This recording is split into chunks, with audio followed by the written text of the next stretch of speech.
día a tothom, buenos días a quienes estáis aquí, a quienes nos escuchan desde casa o desde la oficina. Es un placer para mí inaugurar estas sesiones esta sesión, porque es toda una mañana sobre gobierno local.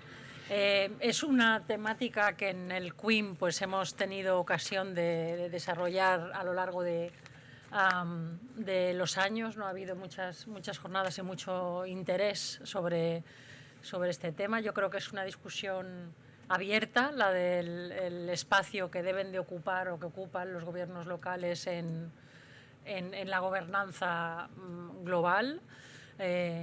Solíamos pensar en el ámbito municipal como el último eslabón, ¿no?, en un gobierno multinivel, y cada vez más se habla de una interlocución directa con Europa, por ejemplo, más allá de las fronteras que marcan los Estados-nación. Así que creo que el programa es muy interesante. Hay una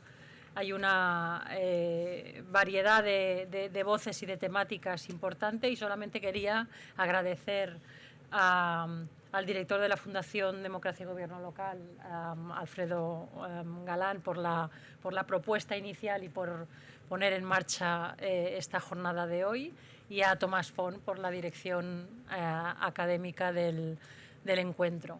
Estamos en una sala preciosa del CCCB, y entonces siempre agradecer también al CCCB la amabilidad en cedernos este espacio.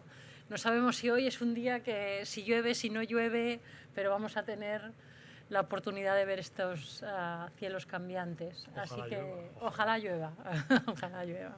Muy bien, pues bienvenidos y bienvenidas a todos y a todas, y sin más doy la palabra a Alfredo. Muchas gracias. Bienvenidos a todos, a todas. Los gobiernos locales, ya claramente mayores de edad, responsables, titulares de autonomía y con legitimación democrática directa, reivindican desde hace ya mucho tiempo la posición que les corresponde dentro de la organización territorial del poder público. Esa reivindicación de la posición propia tiene una doble proyección. Una proyección interna dentro del Estado, pero también, y de esto nos ocupamos hoy, una proyección externa en el ámbito internacional.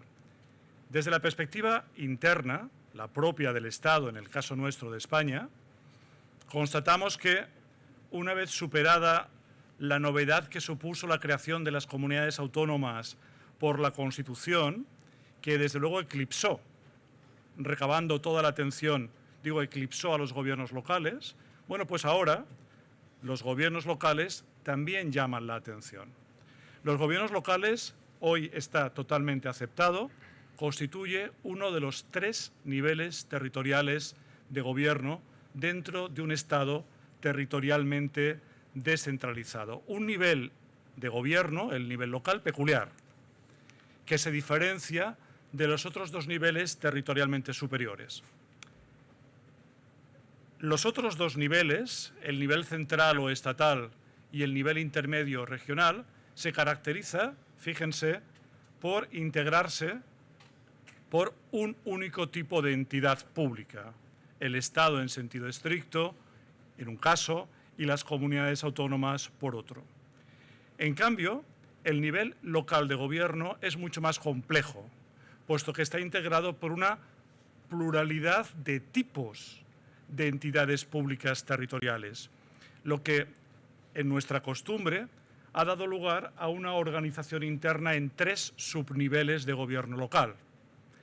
El nivel central local, que es el nivel municipal, integrado por un solo tipo de entidad pública, el municipio, y aquí abro paréntesis, creo que ha llegado ya el momento de que nos replanteemos la conveniencia del mantenimiento del municipio como categoría unitaria, puesto que en su interior se incluyen realidades tan distintas como el pequeño pueblo rural y la gran aglomeración urbana. Digo, el nivel municipal. Por encima está el nivel supramunicipal, también peculiar por estar integrado por una pluralidad de tipos de entidades locales de ámbito territorial distintas, provincias, islas, comarcas, entidades asociativas municipales, y por debajo del nivel municipal tenemos el nivel inframunicipal, integrado, en principio, por un solo tipo de entidad pública, que es la entidad de ámbito territorial inferior al municipio, con denominaciones diversas según los territorios y cuya naturaleza jurídica se ha puesto en cuestión tras la aprobación de la reforma de la Ley de Bases de Régimen Local a través de la LARSAP. Reivindicación, pues, de la posición que corresponde a los gobiernos locales dentro del Estado. Pero, añado ahora, la reivindicación abarca también una segunda perspectiva, externa, de proyección internacional, que es la que nos va a ocupar hoy en esta jornada. Más recientemente, los gobiernos locales reclaman efectivamente una posición relevante en el marco internacional, reclamación que se proyecta al menos en 3 planos para los españoles: Unión Europea, Consejo de Europa y comunidad internacional en su conjunto. En relación con la Unión Europea, se ha destacado, yo creo que con acierto, la necesidad de una mayor participación de los gobiernos locales en las políticas públicas de la Unión Europea, tanto en la fase ascendente como en la fase descendente. Esto es, tanto en la elaboración y aprobación como en la ejecución en el territorio de dichas políticas de la Unión. La mayor implicación de los gobiernos locales no solamente es coherente con la configuración de los gobiernos locales, sino que en la práctica es un requisito para la eficacia, y les diría eficiencia, de las decisiones públicas europeas. Lo demuestran las medidas adoptadas en el entorno de pandemia, en la lucha contra la COVID, o para la recuperación económica en el marco de los fondos Next Generation. En segundo lugar, y en relación con el Consejo de Europa, la pieza central en el ámbito local viene representado por la Carta Europea de la Autonomía Local. En relación con ella, y seré muy breve, esto va a ser objeto de intervenciones específicas, en mi opinión, creo que España debe, en su conjunto, no solamente el Estado central, sino el conjunto de poderes públicos en España, debe cumplir una doble misión de reafirmación del compromiso con la Carta. La primera misión es continuar asegurando el cumplimiento de la Carta dentro de nuestro territorio. Es verdad, podríamos pensar, que los parámetros internos del ordenamiento español son equiparables o incluso superiores en nivel de protección a los de la Carta Europea, pero al menos cumplamos lo que establece la Carta y tomémonos en serio, ya lo hacemos, pero más, los informes de seguimiento que se realizan en este ámbito. Y además, añado, creo que España tiene una segunda misión, una misión en la que todavía tiene margen para recorrer, y es liderar iniciativas en el seno del Consejo de Europa para la mejora o la actualización del texto de la Carta. La Carta tiene su edad y la realidad en la que se aplica ha cambiado.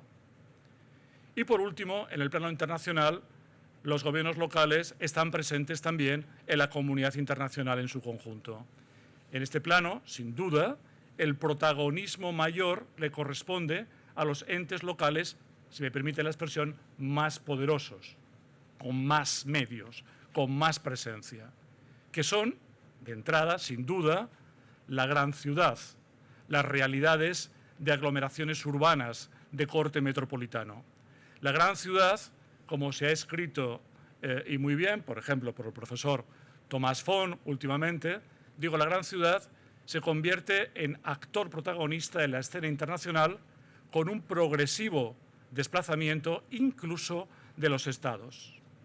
Pero también en este plano global quiero aquí subrayar la labor, la función que deben desempeñar los gobiernos locales intermedios, especialmente las diputaciones provinciales, ejerciendo correctamente la función de asistencia y cooperación en relación con los municipios también en la dimensión internacional.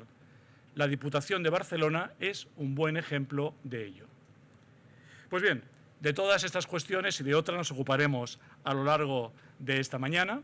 Para la Fundación, que tengo el honor de representar hoy aquí, es sin duda un placer contribuir a hacer realidad este encuentro.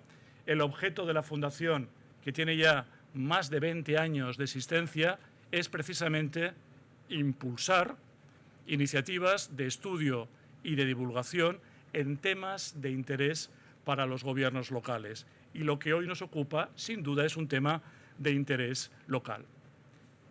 La peculiaridad de esta jornada, y termino, como ya se ha apuntado antes, es que es una jornada organizada en comandita, en colaboración con otras instituciones, y eso nos hace especialmente felices.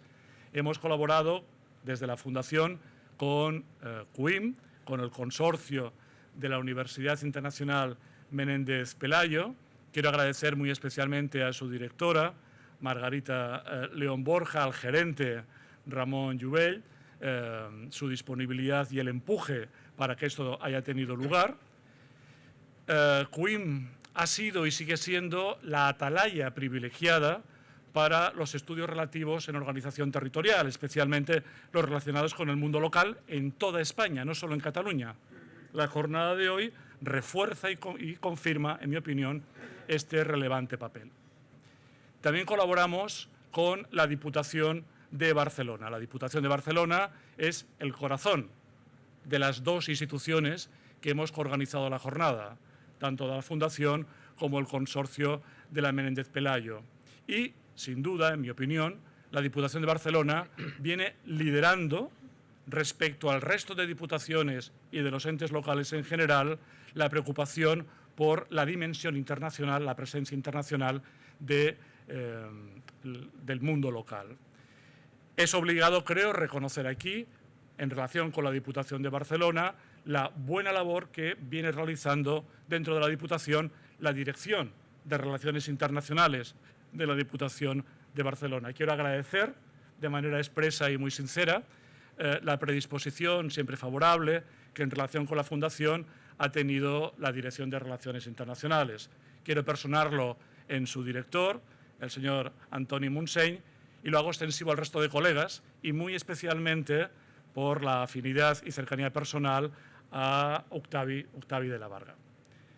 Termino ya extendiendo los agradecimientos. Soy un poco pesado, pero es que creo que es obligado agradecer a quien se lo merece, a Tomás Font por haber asumido la dirección académica de esta jornada, a todos los que intervenís como ponentes y como miembros de mesas, a los compañeros de la Fundación, del Consorcio y de la Diputación que materialmente hacen posible que hoy nos encontremos aquí, y a todos ustedes que asisten a la jornada aquí, de cuerpo presente y también virtualmente, porque se está retransmitiendo online. Les auguro, y estoy convencido de ello, una jornada de mucho provecho. Muchas gracias.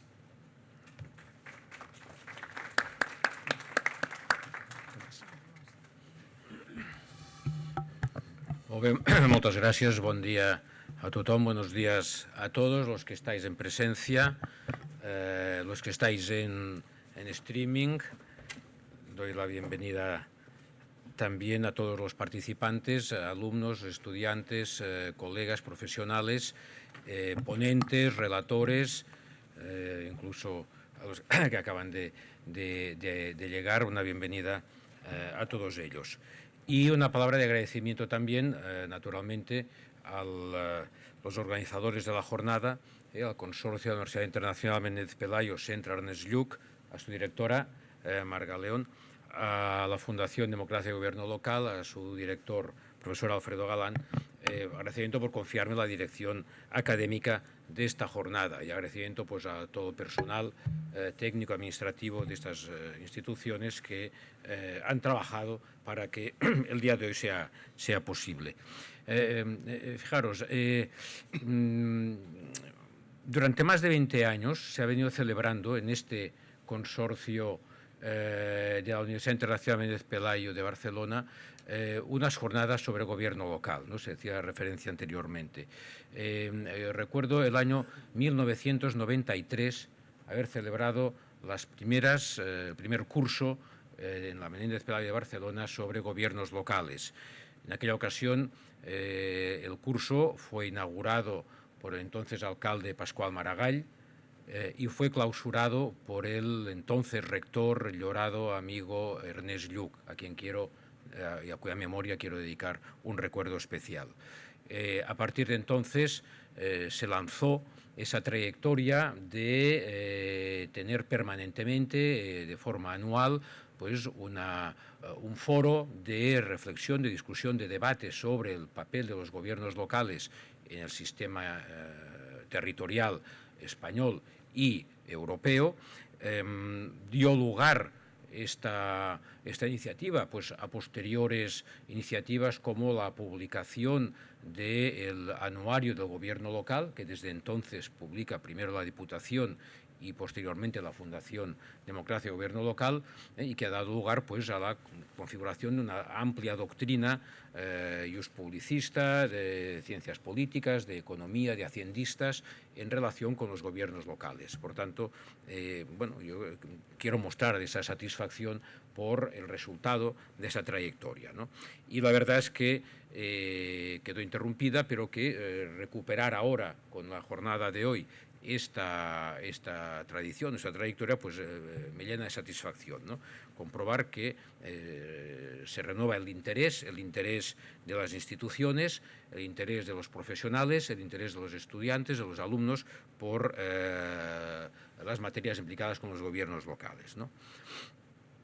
Ya se ha referido la profesora León y el profesor Galán a los objetivos de la jornada, su contenido.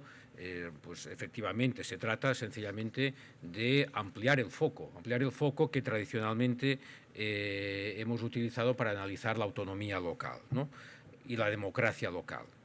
Normalmente hemos centrado nuestra atención en la relación de los municipios o de las ciudades con la legislación y la administración estatal o autonómica, la autonomía local, o la relación de los entes locales con la ciudadanía, la democracia local. Esos son los focos, por así decirlo, tradicionales, ¿no? Bien, pues se trata sencillamente de ampliar el foco, de ampliar el campo de visión desde esta atalaya que hacía referencia el profesor Galán, y nunca mejor dicho, desde el lugar físico en el que nos encontramos los asistentes presenciales en el Centro de Cultura Contemporánea de Barcelona, pues ampliar el foco para conectar también esta perspectiva y esta dimensión europea y global de los gobiernos locales, ¿no? Porque efectivamente las tres mesas que van a componer esta sesión, pues en primer lugar van a hacer atención a este primer aspecto, la relación entre la Unión Europea, las políticas europeas y la organización de la Unión Europea con las ciudades y con los gobiernos locales, en el sentido de ver de qué forma configuran esas políticas la posición jurídica, la posición política de los gobiernos y las ciudades en los distintos Estados miembros, ¿no? Claramente se puede decir que ha dejado de ser una cuestión interna de los Estados, la organización local es ya un fenómeno europeo, se incide directamente desde las políticas europeas y por tanto hay que poner atención en ello, ¿no?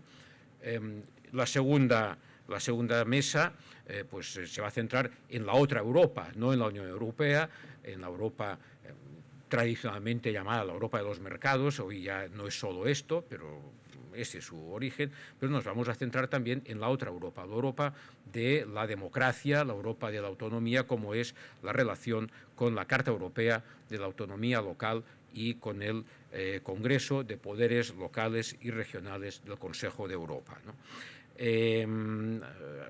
Ya lo ha dicho el profesor Galán, hay un reto ahí que tenemos planteado de profundizar el papel de los gobiernos locales en el impulso de las iniciativas de esta otra Europa y asimismo potenciar el papel del Consejo de Europa y del Congreso de poderes locales regionales en relación con la promoción y profundización de la autonomía local dentro de los diversos estados.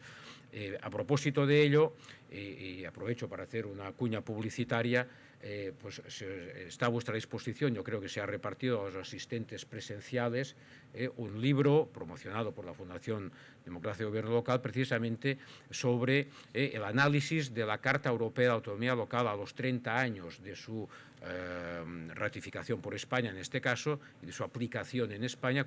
Yo creo que es de las obras más completas que tratan precisamente de los diversos aspectos, no solo en España, también Italia, Portugal.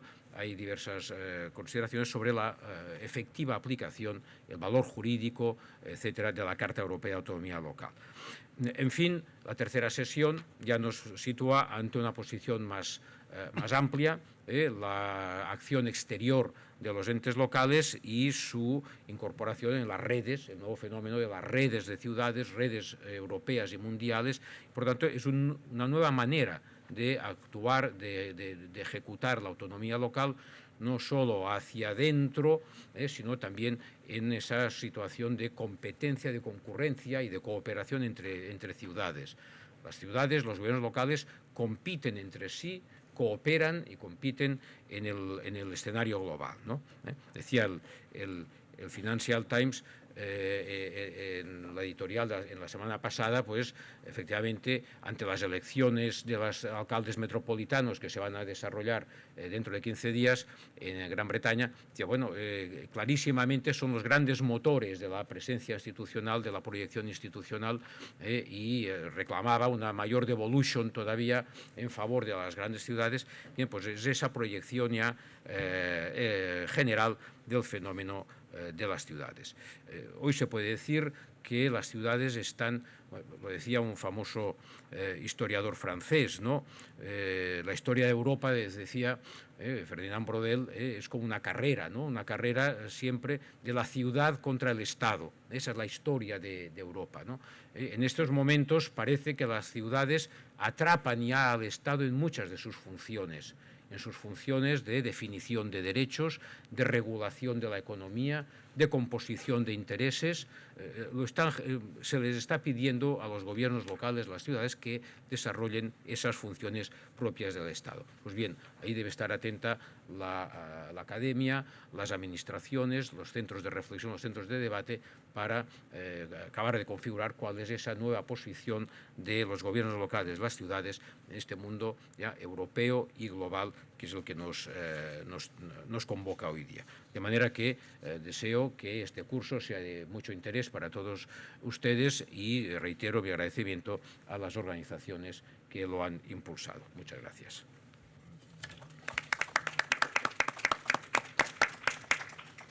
Pues ya damos paso a la mesa, ¿no?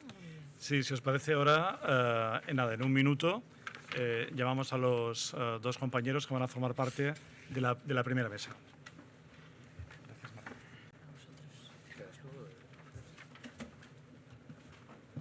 Yo me pondré en el medio. Me quedo, ¿vale?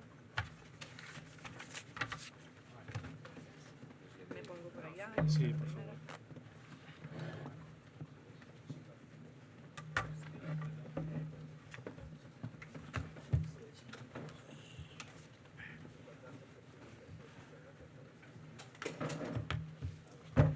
Sí están cargadas las presentaciones ahí, ¿no? Pues no lo sé. Bueno, yo tengo una, la que mandé. Hola. La presentación está puesta en el ordenador. Sí. Tengo una presentación, pero me dijeron que ya está aquí. Sí, vale. Pues Solo luego es que, cambiamos. dígame, Cuando termine cambiamos. Gracias.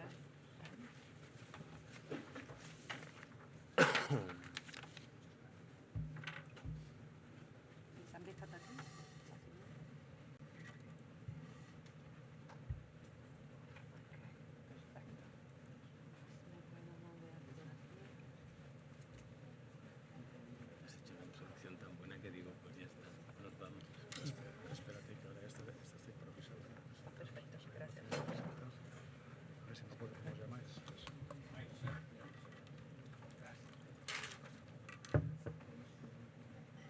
¿Comenzamos, Elisabetta? Estoy lista, así que cuando quieres. Bueno, pues vamos a comenzar ya la parte de contenidos de la jornada de hoy.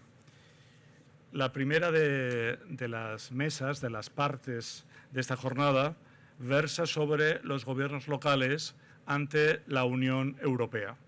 Contamos con dos expertos en la materia, los voy a presentar de manera muy breve. En primer lugar, intervendrá Elisabetta Tati. Ella es profesora de Derecho Administrativo de la Universidad Luis Guido Carli, en Italia. Ha hecho estancias de investigación diversas, corrígeme Elisabetta, en Alemania, en Estados Unidos, y desde luego es una gran experta en la materia que hoy nos ocupa y de la que va a hablar. Especialmente importante es la monografía que ha publicado sobre, te lo traduzco al castellano, la Europa de las ciudades por una política europea del derecho urbano.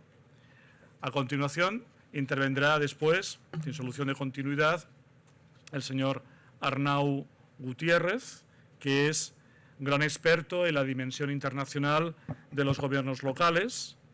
En la actualidad es profesor en el ámbito de la política europea y miembro de la cátedra Jean Monnet en la Universidad Carlos III de Madrid y jefe de departamento, espero no equivocarme en el cargo, de alianzas y redes internacionales del Ayuntamiento de Madrid. Pero tiene ya en sus espaldas, a pesar de la juventud, un bagaje profesional importante.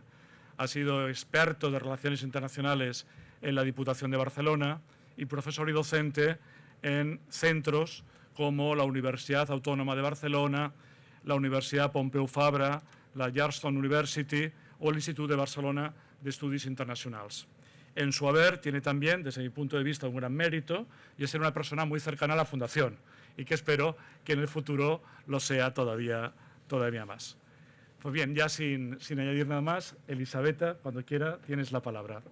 Muchas gracias y muchas gracias por la invitación y estoy muy feliz de estar aquí y siento mucha responsabilidad en abrir los trabajos del día tras los saludos iniciales y haré todo lo posible para ajustarme en los 25 minutos, por eso ya, y haré lo mejor en hablar español también. Me han pedido que proponga una presentación titulada El papel de la Unión Europea en la definición de la ciudad como sujeto jurídico político. ¿Tiene entonces la Unión Europea en efecto algún papel en esta definición?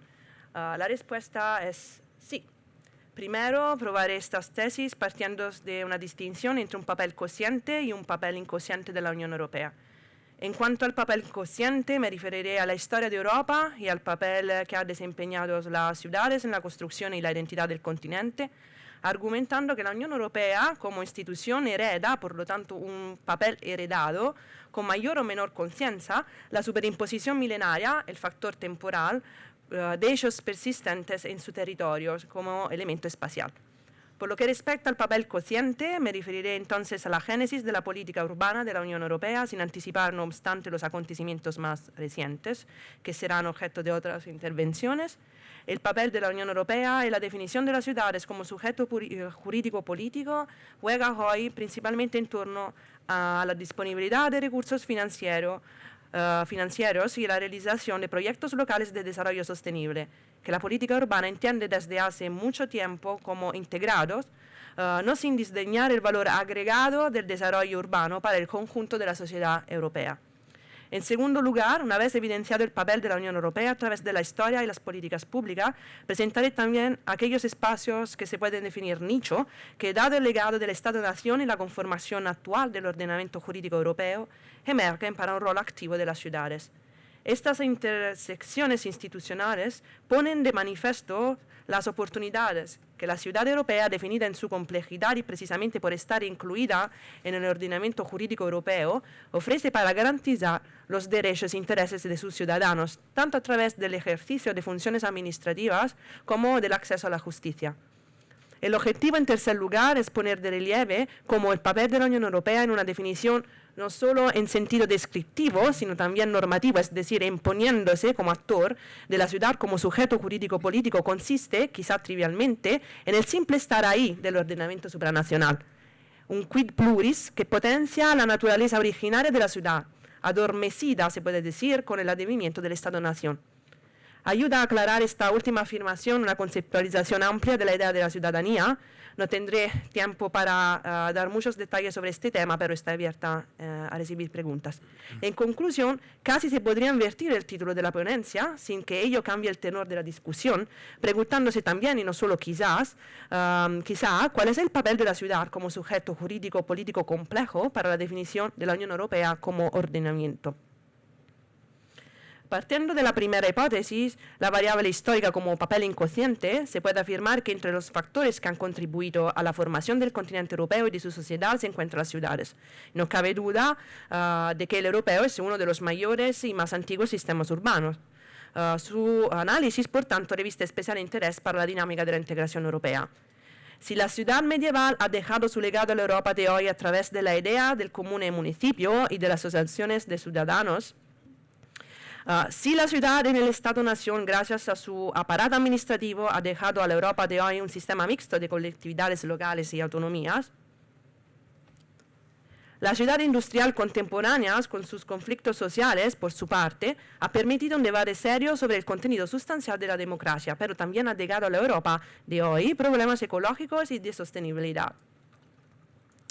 La fuerte presión de los acontecimientos de la historia contemporánea sobre la identidad de la ciudad, tal y como se ha ido construyendo a lo largo de los siglos, ha llevado a algunos a dudar de que los orígenes del pasado medieval, aparte de la localización geográfica, se hayan conservado en última instancia. Por el contrario, hay quien defiende que a pesar de los grandes cambios respecto al pasado en cuanto a la construcción del espacio físico, la sociedad y la economía, las ciudades europeas han seguido distinguiéndose de las de otros continentes como herederas de una cultura de tiempos pasados. De especial relevancia es, en primer lugar, el bagaje común de experiencias relacionadas con la construcción material de sus territorios por las guerras mundiales. En segundo lugar, la polaridad capitalismo-comunismo de la posterior Guerra Fría, que encontró en Europa su campo de tensión. Y, por último, el propio nacimiento de la Unión Europea. Sin embargo, los acontecimientos del siglo XX en Europa también marcaron el fin de un mundo eurocéntrico y a partir de los años 60 aparecieron expresiones originales como Global Village, la aldea global, McLuhan, la primera literatura sobre el tema de las ciudades mundiales y las ciudades globales a finales de la década del 1980, ampliada posteriormente en la década de los 90 y principios de los 2000, es como se podría suponer de producción estadounidense. Las ciudades mundiales se reconocen gradualmente como nodos o vanguardias que ejercen poderes sobre otras ciudades y su territorio circundante dentro de una economía globalizada. Son actores globales con poder de negociación respecto al Estado que los acoge y activos en la arena internacional, participando directamente en organizaciones, instituciones y firmando tratados o convenciones. A lo largo de la mañana habrá intervenciones dedicadas a este tema. Sin embargo, es precisamente sobre estos supuestos que una parte de la doctrina ha defendido el declive de la ciudad europea en beneficios de las grandes ciudades globales, Sassen, y las de metrópolis de flujo, Castells. Otra parte de la doctrina, por el contrario, no se ha rendido a una visión decadente de la ciudad europea y ha defendido su fuerza intrínseca de tamaño y patrimonio histórico-cultural, basándose en la sociología weberiana, Thiel y Tebor. Aunque la primera visión prevaleció durante muchos años, la crisis económica de las últimas décadas parece haber dado nuevo impulso a la segunda postura. Es así como incluso los teóricos más inclinados a considerar superado el modelo de las ciudades pequeñas y medianas, una vez conscientes de las implicaciones negativas de las ciudades globales, se pronuncian con más convicción no solo sobre la oportunidad de redescubrir esta dimensión mediana, sino sobre el reconocimiento de un modelo europeo que no ha decaído, Sassen en 2019. En este momento, es decir, con los acontecimientos que caracterizan la fase posterior de la historia contemporánea, que la historia de las ciudades europeas comienza a coincidir con mayor fuerza con la historia de la Unión Europea. Con el tiempo, las ciudades se han convertido en objeto de las políticas públicas europeas en tantos que territorios urbanos. Por lo tanto, me propongo ahora destacar el papel consciente de la Unión Europea para las ciudades. Es fundamental recordar cómo los gobiernos locales desempeñaron un papel importante en el inicio del proyecto europeo, especialmente dentro de las corrientes federalistas. Se hace referencias especialmente al Consejo de Municipios Europeos, que más tarde se convertiría al Consejo de Municipios y Regiones de Europa. Como es bien sabido, se trata de una red de importancia política estratégica, aunque de naturaleza diferentes a otras redes más operativas y administrativas que apoyan el funcionamiento de la política urbana de la Unión Europea en la actualidad. Aquí algunos ejemplos: Pacto de Alcaldes, Eurocities, The Urban Development Group, etc.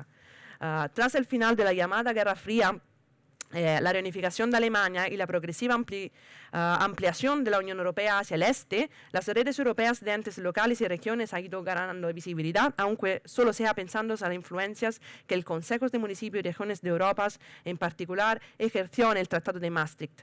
Sé que más adelante hablaremos, en cambio, de los congresos de poderes locales y regionales del Consejo de Europa. Desde sus orígenes, la política urbana de la Unión Europea se han concebido en el seno de las instituciones europeas con una vocación de desarrollo sostenible, especialmente en materia medioambiental. Los últimos años del siglo XX fueron fructíferos para el debate sobre el desarrollo urbano, tanto para los trabajos de la Comisión como para los de Comité de las Regiones. En 1997, la Comisión elabora una comunicación titulada La cuestión urbana, orientaciones para un debate europeo, y en el 1998 se publica un dictamen del Comité de las Regiones sobre el mismo tema, seguido de una nueva comunicación. Desde el principio del siglo XXI se han sucedido nuevos documentos políticos y jurídicos aquí proyectados. Puede decirse que la política urbana dentro de la Unión Europea lleva ya más de 25 años activa, pero que solo recientemente ha adquirido una mayor visibilidad institucional y un primer intento de aplicación coherente.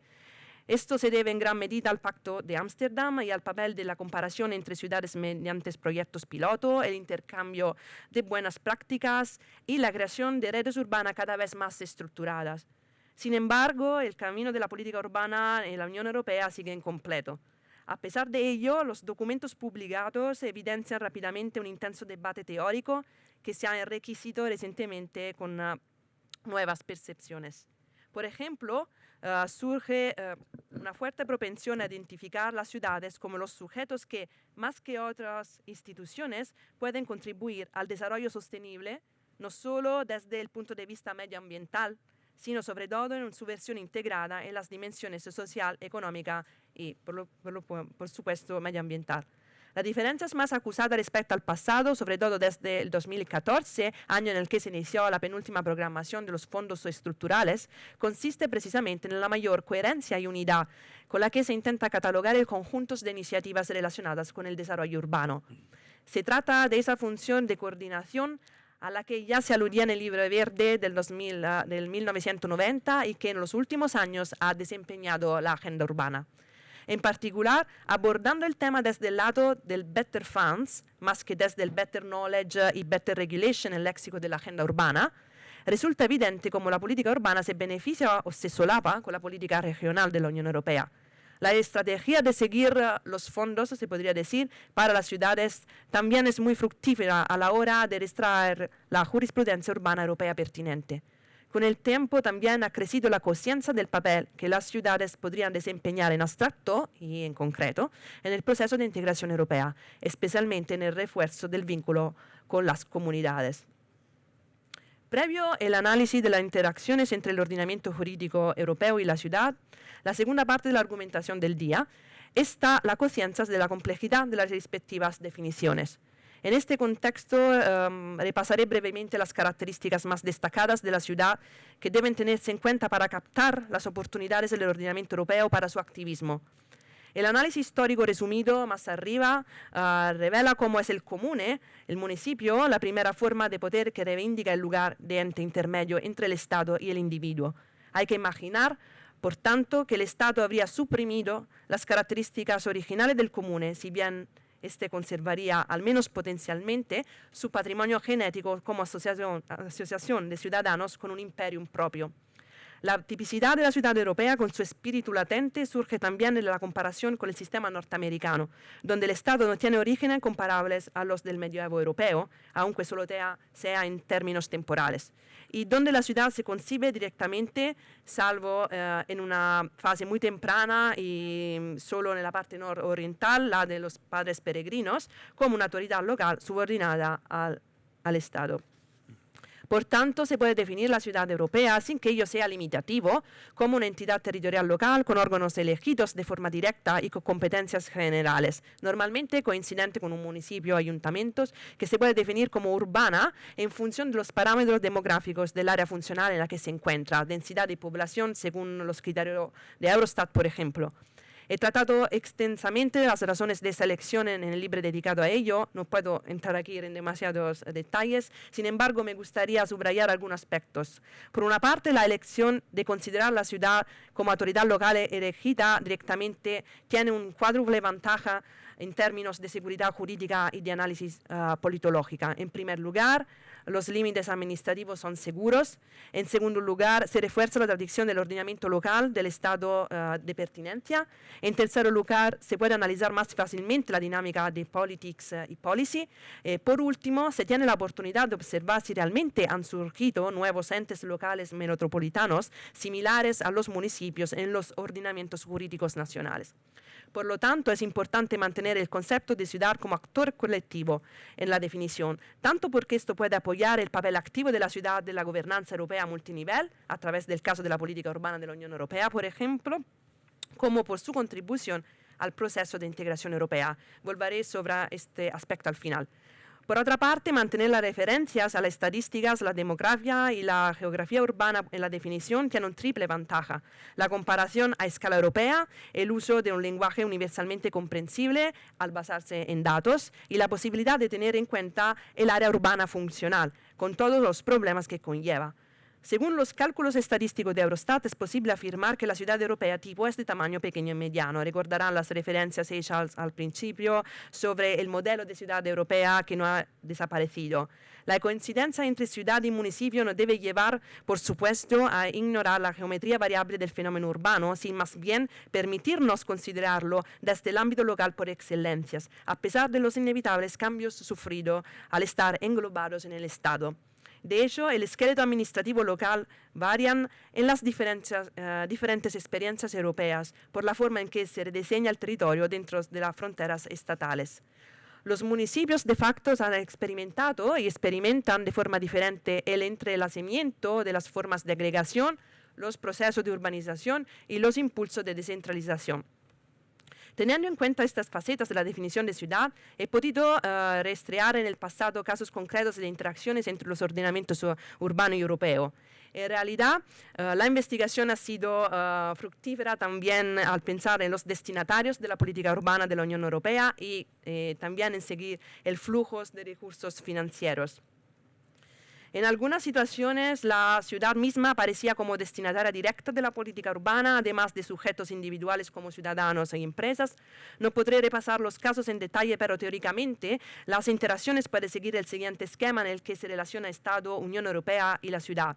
Por supuesto, habría recursos de las ciudades contra la administración estatales. Luego estarían los casos de conflicto de poderes entre la ciudad y el Estado, que en cambio pueden encontrar una solución directamente en el ámbito de la jurisdicción europea. A nivel jurídico se trata de una opción que no resulta viable por el momento. Eso no quiere decir que el tipo de conflicto no haya tenido en una manifestación, ya una manifestación en el sistema político. Pensamos en spending review, en revisión del gasto público. Raros son también pues, los casos que entran en la tercera categoría, es decir, aquella en la que existiría un interés de la ciudad en interponer un recurso contra el Tribunal Europeo por cuestiones de relevancia urbana. Más adelante mencionaré un caso en el que estuvo implicada la ciudad de Madrid y que creo que muchos conocerán. Habría una cuarta categoría residual que, como la segunda no tiene en la actualidad una compartida práctica, aunque sí jurídicamente viable, el supuesto en el que el individuo por sí mismo o como asociación tendría interés en recurrir un acto europeo con efecto directo respecto de un derecho propio, calificable como urbano, en virtud de la imposición directa de una determinada conducta a la administración local o nacional por el derecho europeo. También aquí es posible imaginar casos potenciales. En uno de mis escritos utilicé el ejemplo de Uber. Por último, está la categoría de aquellos casos que siempre llegan al Tribunal de Justicia por vía de remisión prejudicial, pero por conflictos surgidos entre particular, como ciudadano, empresa y la ciudad. Aquí se concentran todos esos casos, debo decir numerosos, en los que lo que emerge es el papel mediador de la autoridad urbana, que a menudo actúa como garante de los destinatarios indeterminados, los ciudadanos del municipio.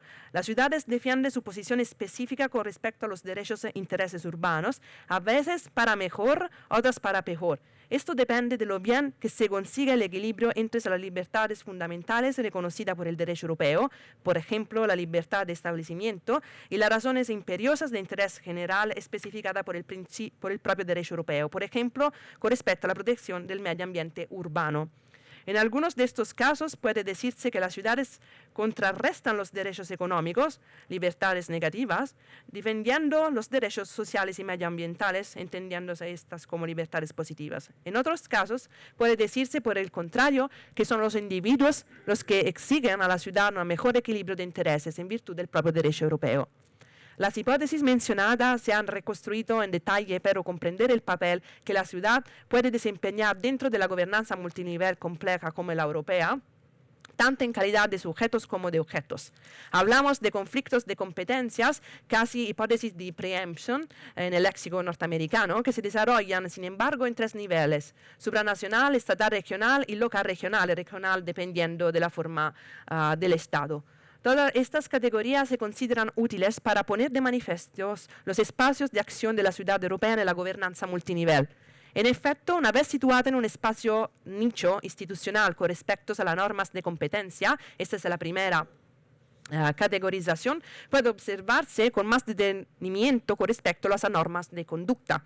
Así puede proponerse una segunda categorización de la jurisprudencia europea que afecta a las ciudades. Esta última, la ciudad, es un sujeto colectivo tanto en su rol de administración pública como en el de órganos representativos de intereses colectivos. En esta última perspectiva, se trataría de una asociación en el sentido weberiano. Esta doble naturaleza se manifiesta en los casos analizados según el modo en que el ciudadano particular aprovecha la duplicidad de la ciudad para haber garantizados y protegido sus derechos e intereses. La duplicidad se da tanto en el sentido política-derecho como en la dinámica público-privada. Se puede incluso seguir una distinción ligeramente diferente de la jurisprudencia trazada, una denominada tercera categorización.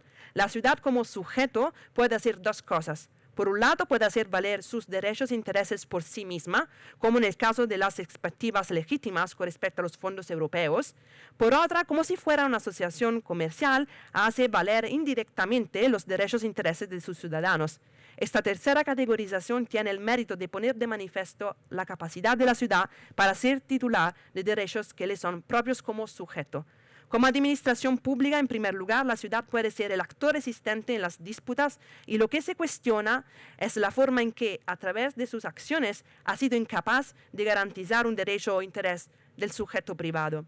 En segundo lugar, la ciudad actúa como sujeto representante y, por tanto, como parte demandante. Actúa propiamente como asociación en defensa de intereses colectivos, tanto frente al Estado como frente a la Unión Europea.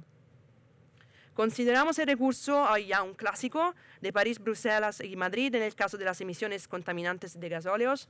Las tres ciudades han optado claramente por comportarse como asociaciones y solicitar la anulación de la norma europea, pues de lo contrario no se explicaría su elección de recurrir al tribunal sobre la base del artículo 263, apartado 4 del Tratado sobre el Funcionamiento de la Unión Europea.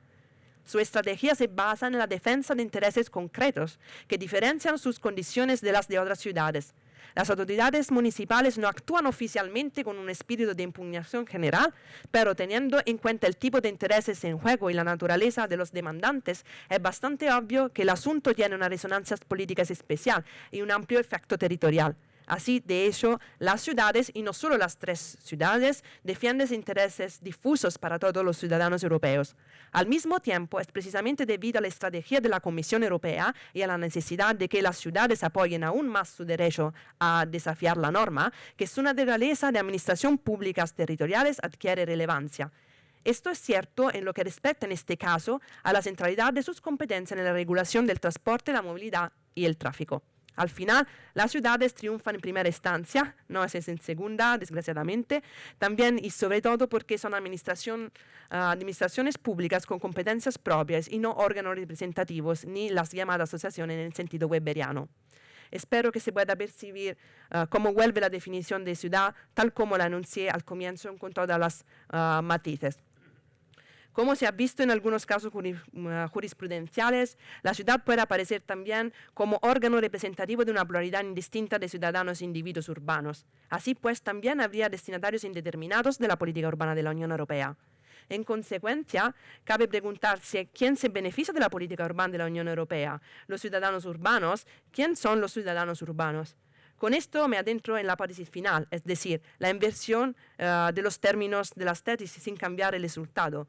¿Cuál es el papel de la ciudad como sujeto jurídico político complejo para la definición de la Unión Europea como ordenamiento? Puede considerarse como definición pertinente aquí de ciudadanía, así solo a efectos del presente razonamiento y con independencia de los adjetivos que se le asignen, la siguiente: un estatus como conjunto de extensiones variables de derechos y deberes al que se tiene acceso como individuo y que depende con mayor o menor intensidad de la pertinencia a un territorio. La extensión de los derechos y la intensidad del vínculo con el territorio varían según el tipo de ordenamiento y su solapamiento con otros. Si piensas, de hecho, en una ciudadanía que tiende a ser compuesta o componible. Así, el territorio es urbano o de la ciudadanía será urbana y su contenido jurídico podrá estar determinado por la composición de otros estatutos mediante la superimposición de ordenamientos jurídicos. Oscilaré entre una ciudadanía mínima, es decir, meramente urbana o estrecha, y una ciudadanía máxima, es decir, compuesta, en la que pueden combinarse el mayor número de ordenamientos jurídicos y ciudadanías de reserva. Por ejemplo, la jurídico nacional, la europea, la internacional o la humanitaria. Siguiendo un planteamiento solo teórico, se puede decir que el individuo en la ciudad disfruta así de una ciudadanía urbana compuesta o ciudadanía componible. La ciudad europea tiene un nivel de complejidad de estatus de ciudadanía mayor que en otras partes del mundo, por lo que debería poder ofrecer más protección. Para apoyar esta afirmación, muestro un ejemplo en mi libro a través de la comparación con los Estados Unidos. La superimposición de diferentes estatus en el mismo territorio convertiría a la ciudad, al menos la europea, en el lugar del mundo potencialmente con más garantías para el individuo más desfavorecidos de la sociedad. Se trata de una autorización que podemos definir minimax de la ciudadanía. La ciudadanía urbana compuesta en Europa, o dicho de otro modo, dar el espacio adecuado al papel de las ciudades para el proceso de integración, al menos en el sentido republicano, así mirando a la comunidad de intenciones, puede, por tanto, representar una herramienta conceptual eficaz, ya que hace énfasis en la garantía de los más débiles en un mejor sentido en comparación con otras partes del mundo, Max Min, debido a los beneficios que el sistema jurídico europeo en su conjunto conlleva. Por un lado, voy a concluir, es positivo e incluso irónico que haya ordenamientos estatales que todavía tienden a ser territorialmente soberanos, sobre todo en lo que respecta a la ciudadanía. Por otro, que exista un ordenamiento jurídico europeo que tiende a ser soberano, aunque la soberanía sea por competencia, lo que socava la soberanía territorial estatal a través de la movilidad. La premisa de que en Europa es posible, aunque solo sea teóricamente, adoptar una definición de la ciudadanía que maximice la protección concreta de los más desfavorecidos, más allá de su nacionalidad, no significa que se den necesariamente las condiciones, la voluntad o la capacidad para haberla realizada. Además, la potencialidad no es un indicio, y esto parece evidente, de superioridad europea. Se trata más bien de suponer que si hubiera voluntad, Europa podría ser un lugar y una sociedad en la que teorizar y experimentar formas alternativas de ciudadanía, que serían europeas, de aplicación potencialmente universal. Y es la definición de la ciudad la que nos recuerda este potencial, así como el papel activo que este tema puede desempeñar en la política y las políticas públicas europeas. Conviene recordar por último 2 elementos de la ciudad como comune y municipios, el territorio y la calidad de la democracia. Con respecto al primer elemento, el territorio, la noción de ciudad-municipio se basa en una idea más antigua y pura de este elemento, emancipada también de la teoría del Estado. Una teorización alternativa de este elemento indispensable para las relaciones humanas, es decir, a partir de la dimensión urbana, se centra en su gran potencial para la teorización de la integración europea. En cuanto al segundo elemento, que se podría definir como democraticidad, la definición de ciudad propuesta, como se ha mencionado, nos permite recuperar la dimensión política y investigar las influencias que la institución ciudadana aún puede ejercer en la sociedad, incluida la europea, tanto a través de la participación como campo de entrenamiento para las democracias, los gobernados, como a través del gobierno local que implementa políticas públicas y es un actor en la gobernanza multinivel, los gobernantes. Es como si la institución ciudad-municipio tuviera que librar siempre dos batallas diferentes en función del escenario político, los otros niveles de gobierno o sus ciudadanos. Muchas gracias.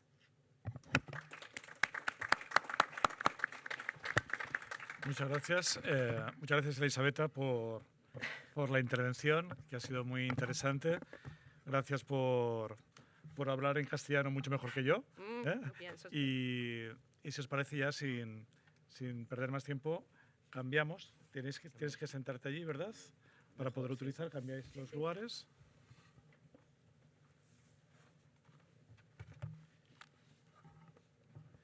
Y ahora, seguidamente, tendrá lugar la segunda intervención de esta mesa, a cargo de Arnau Gutiérrez, que versará sobre la agenda de la Unión Europea en relación con los gobiernos locales.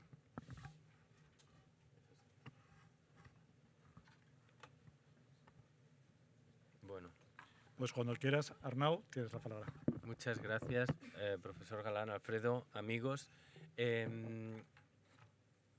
Perfecto. Unos agradecimientos muy rápidos. ¿No? Primero por la invitación, al profesor Font, a la coordinación, a las fundaciones. Estoy encantado de estar en Barcelona, que siento mi ciudad. Ahora vivo en Madrid por varias razones, pero bueno.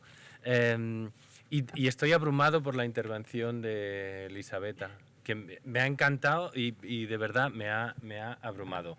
En algunas cuestiones no estoy del todo de acuerdo, pero veremos por qué. Veremos por qué. Esta es la estructura de la presentación. Y yo tenía la idea de levantarme y moverme, pero me parece que no puedo, porque vale. Yo tenía esa voluntad para intentar interaccionar. Lamentablemente eres esclavo de la mesa. Muy bien. Bueno, esta es la estructura de la presentación, ¿vale? Cuando se me plantea analizar o discutir cuál es la agenda de la Unión Europea en relación con los gobiernos locales, tengo varias ideas, pero la primera es que existe la reciente Agenda Urbana Europea. Y digo, no puede ser, me han dado una tarea muy fácil. Hay algo más. No sé el qué. Empiezo a pensarlo quizá demasiado y me doy cuenta de que el resultado es... bueno, esto es lo que vamos a ver, sí. Es una presentación algo provocadora. Por eso digo que hay una disintonía con la presentación, con algunos aspectos de la interesante presentación de Elisabetta. El quién soy, que no es nada importante, yo estoy aquí en calidad de profesor de la Universidad Carlos III de Madrid, pero soy funcionario de la administración local. Funcionario en Barcelona, con compañeros y amigos aquí presentes, ahora en el Ayuntamiento de Madrid. Por eso estoy familiarizado con ese caso al que hacía referencia, ¿vale?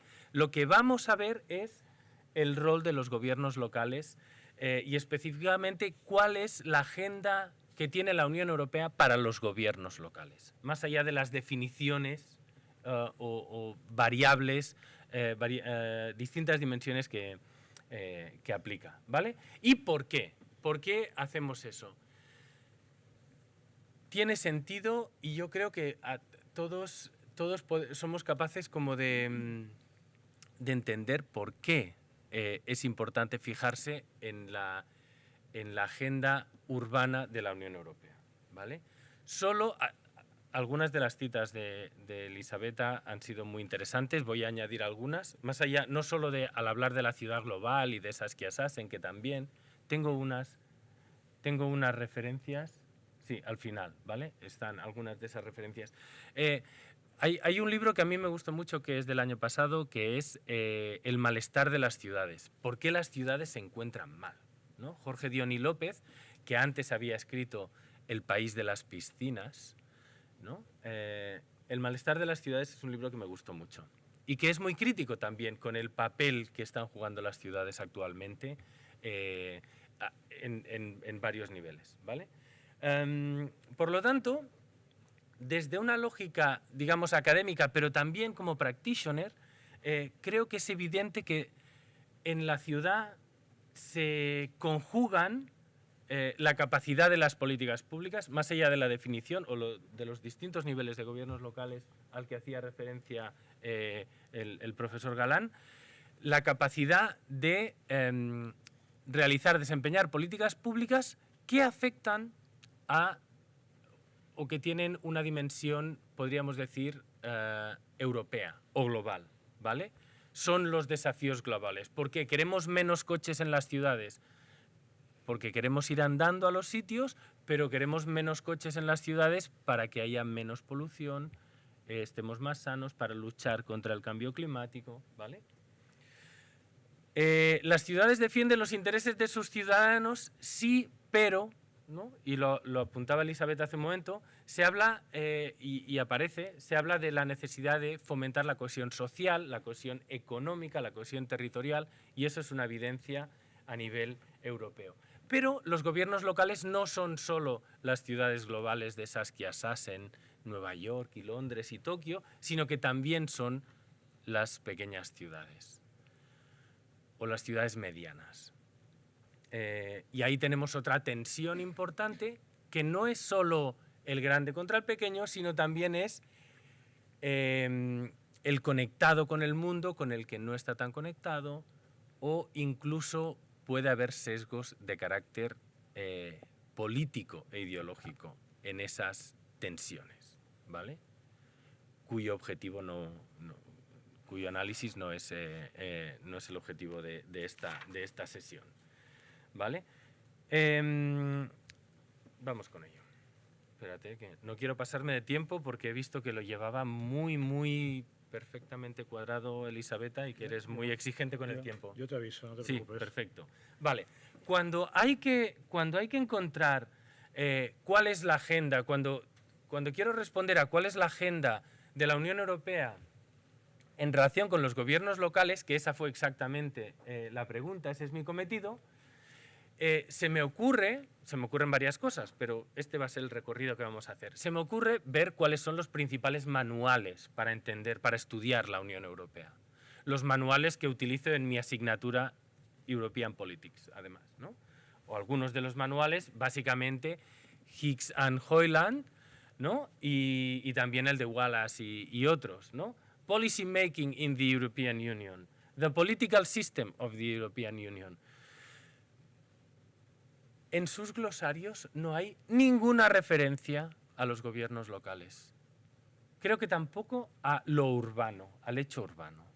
Por lo tanto, me doy cuenta que estoy explicando a un funcionario de la administración local, por cierto, está explicando a los alumnos cómo funciona la Unión Europea sin hacer casi ninguna referencia a las ciudades, o prácticamente ninguna, ¿vale? Y a los gobiernos locales.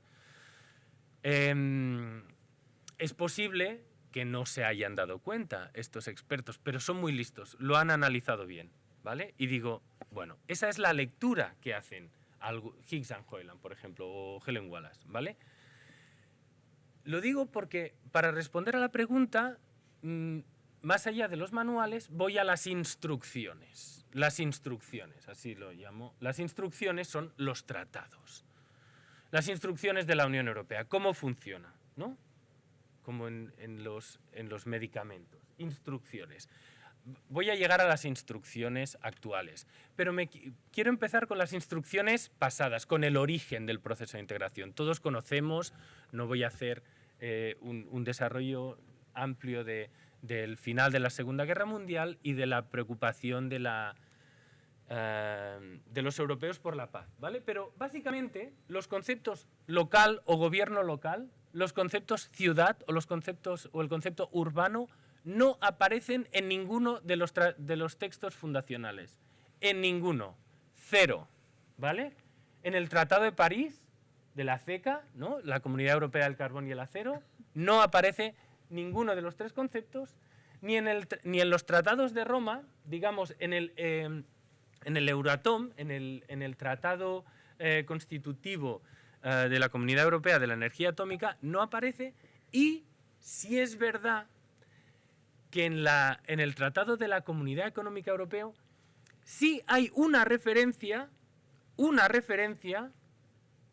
a los gobiernos locales solo en el convenio de aplicación relativo a la Asociación de los Países y Territorios de Ultramar.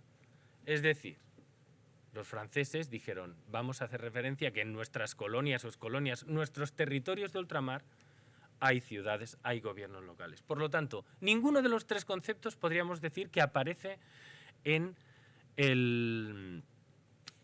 los textos fundacionales, ¿vale? Y dices, claro, Arnau, eso es trampa. No vale, porque eso fue hace ya tiempo. ¿Qué pasa en el Tratado de la Unión Europea hoy? En el Tratado de Lisboa, hoy. ¿Vale? Me he permitido incluir la referencia en el artículo 2 porque se habla de cohesión económica, social y territorial, que es importante y afecta sin duda a los gobiernos locales. ¿Vale? Ahí no está ni la palabra local, ni urbano, ni... Vale. En el artículo 4 del Tratado de la Unión Europea, el Tratado de Lisboa, que recordemos que es resultado de un fracaso, todavía otro fracaso europeo, que son muchos fracasos y muchos éxitos también, pero el fracaso de la Constitución Europea resulta en el Tratado de Lisboa, ¿vale? Que en su artículo 4 habla de autonomía local y regional. Sí, estamos llegando. En las instrucciones sí se habla, sí aparece en los gobiernos locales y regionales.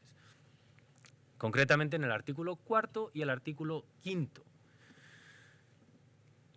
En el artículo 4 decíamos porque se habla de autonomía local y regional, y en el artículo 5 porque se habla de los principios al delimitar las competencias. El principio de atribución de competencias y luego los principios de proporcionalidad y subsidiariedad. Y ahí sí estamos. El principio de subsidiariedad, para todos aquellos que no lo conozcan, que seguro que sí, porque si no, no estaríais hoy aquí, es que las decisiones se deben tomar lo más cerca posible de los ciudadanos.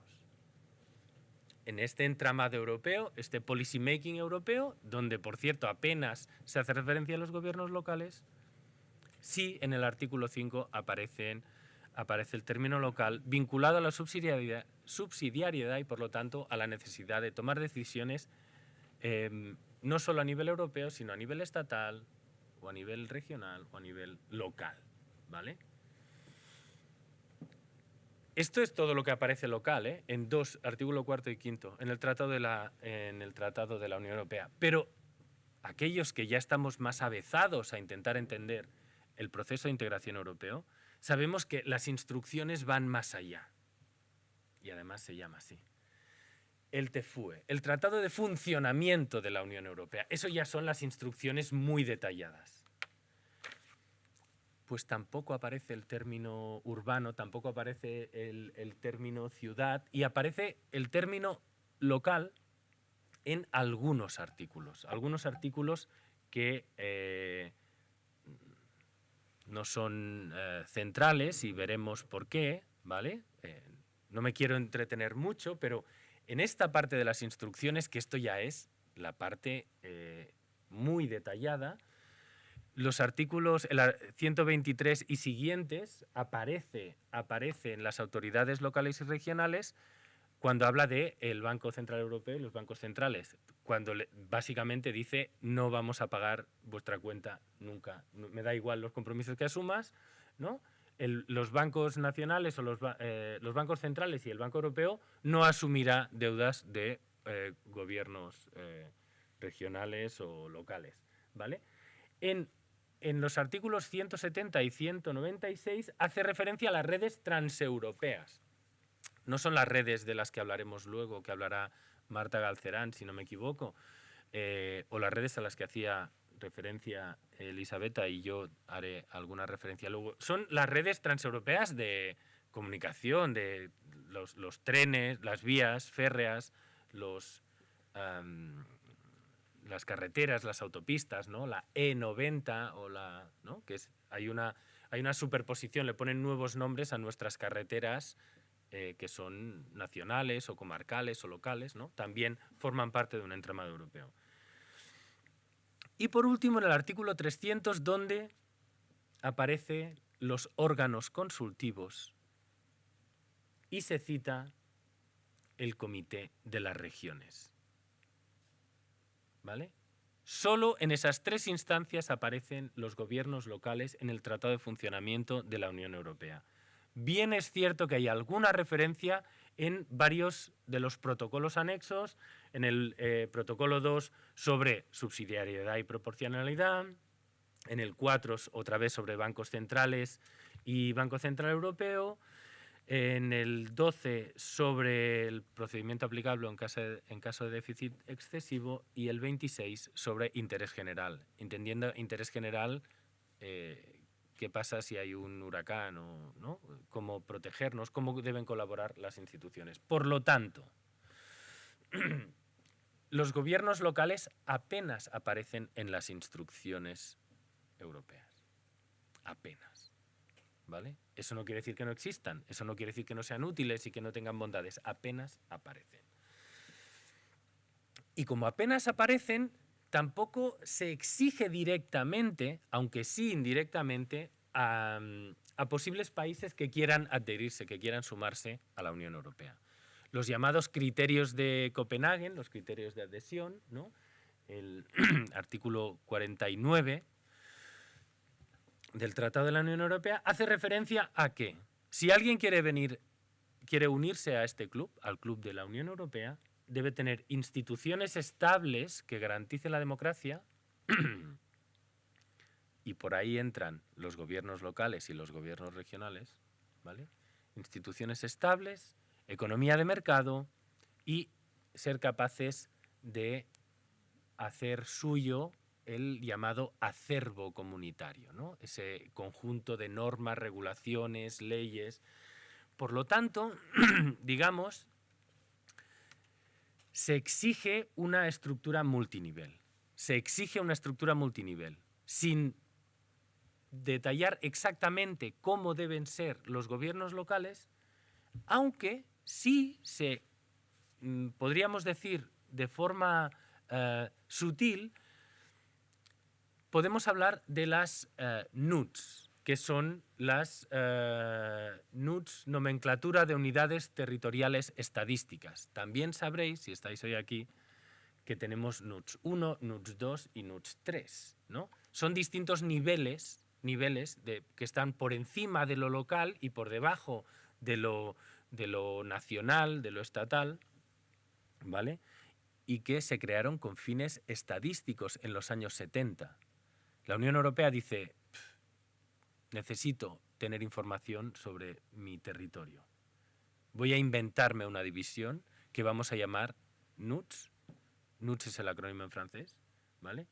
Y que no tienen estatus legal hasta el año 2003, hace 20 años. Hasta recientemente ya son esas comunidades autónomas, por ejemplo, que son los NUTS 2, o los NUTS 3, que serían las provincias, comarcas, ¿no? Depende de cada estado.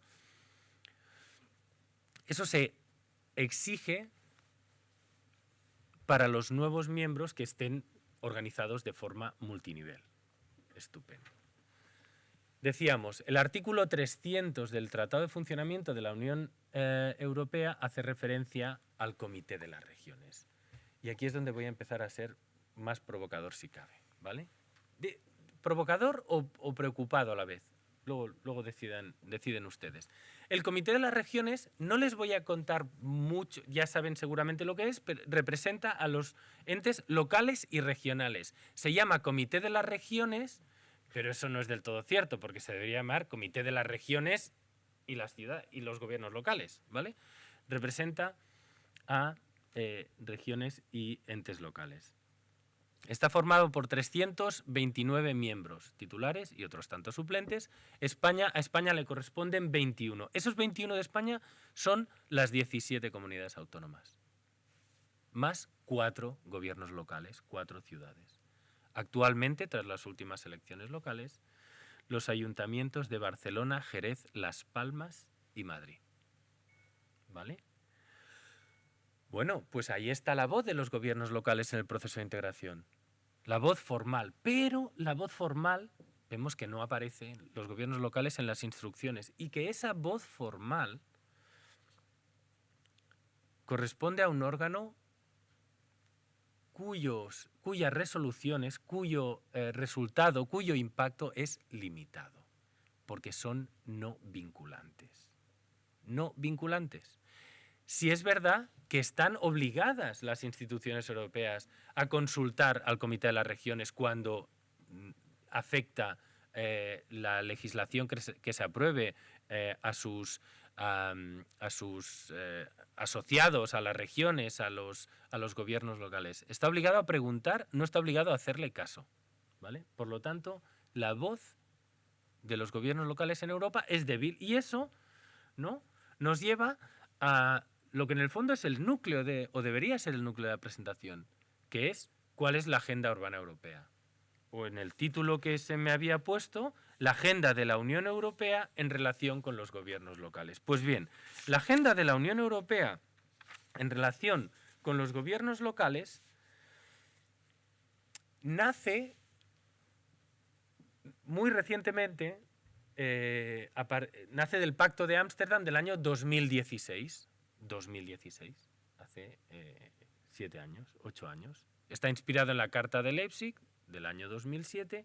Sí es verdad que ha habido una serie de libros blancos anteriores, incluso de resoluciones y esfuerzos por parte del Comité de las Regiones, ¿vale? Pero esta Agenda Urbana Europea tiene 3 pilares, tiene 3 lógicas de actuación, que son legislar mejor, financiar mejor y conocer mejor, compartir conocimientos. Es decir, lo que la Unión Europea le dice a los gobiernos locales es: voy a intentar legislar mejor, hagan ustedes lo propio, en todo aquello que les afecta, voy a intentar mejorar mis programas de financiación para que ustedes puedan desarrollar sus competencias mejor y además les animo a que compartan conocimientos e información, ¿vale? Esos son los 3 pilares de la Agenda Urbana Europea, que son o que corresponden a lógicas top-down. La Unión Europea dice: voy a intentar legislar mejor, hagan ustedes lo propio, voy a intentar darle más dinero. Eso se lo dice a los gobiernos locales y a Opel también, y a las empresas, ¿no? Es decir, no es un mensaje adaptado a los gobiernos locales más allá de la voluntad de que se esfuercen en compartir conocimiento. Esta es una pequeña ficha sobre la Agenda Urbana Europea, donde better knowledge, better funding, better regulation, ¿no? Más conocimiento, más recursos y mejor regulación, ¿vale? Porque tienen sentido las ciudades. Y tienen sentido las ciudades en Europa, tienen sentido que estén en la misma página, digamos, que compartan objetivos. Y esos son los temas prioritarios que nos podemos, cada uno recibe, depende de cuándo se incluye en el desarrollo de la Agenda Urbana Europea, pero, por ejemplo, cuestiones como, no se sorprendan, la calidad del aire, ¿no? ¿Qué pueden hacer? Ayúdennos ustedes, ayúdennos, gobiernos locales, a mejorar la calidad del aire, a luchar contra el cambio climático, a hacer frente a los problemas de vivienda, ¿no? Defendiendo de alguna manera, y lo exponía muy bien Elisabetta, defendiendo a los ciudadanos, pero unos ciudadanos que tienen muchos derechos y que están acumulados en una serie de superposición jurídica en la que los gobiernos locales tienen un poder limitado en toda esa estructura, pero sí es un poder profuso en su pequeño territorio, ¿no? Donde aparcan los coches o por dónde entran y por dónde salen, intentar hacer frente a la pobreza urbana, a cuestiones de vivienda.